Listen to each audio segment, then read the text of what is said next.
Hi friends, welcome to my channel. ఈరోజు story.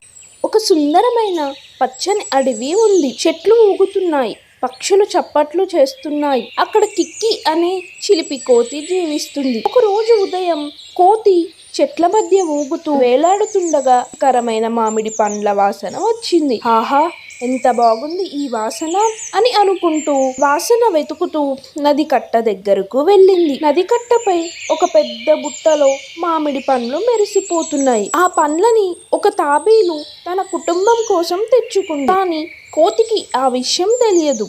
తెలిసినా పట్టించుకోదు. కోతి వెంటనే మామిడి పండ్లను పట్టుకొని తీసుకెళ్లబోతుంది. అదే సమయంలో చాలా దూరంలో అరటి పండ్లు కనిపించాయి. ఇవి కూడా నాకే కావాలి అని మామిడి పండ్లను, అరటి పండ్లను తీసుకుంటుంది. నేను రెండింటిని తీసుకుంటా అంటూ మామిడి పండ్లతో పాటు అరటి పండ్లను కూడా తీసుకోవాలని ప్రయత్నించింది. కోతి చిన్న చేతుల్లో రెండింటిని పట్టుకోలేకపోవడంతో మామిడి పండ్లు జారిపోతాయి.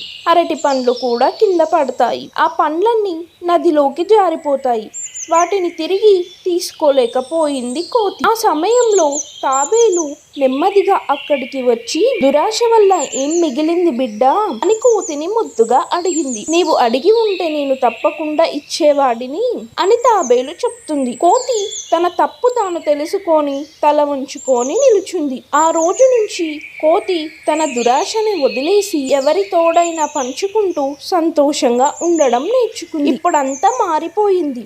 కోతి పండ్లు పంచుతూ అందరితో స్నేహంగా మెలుగుతూ అడవి అంతా తిరుగుతూ నవ్వుతూ సంతోషంగా ఆనందంగా ఉంటుంది. ఈ కథ నీతి: దురాశ వదిలితే ఆనందం వస్తుంది. పంచుకోవడంలో నిజమైన సంతోషం ఉంటుంది. ఈ స్టోరీకి కనుక నచ్చినట్లయితే ప్లీజ్ లైక్, షేర్, సబ్స్క్రైబ్.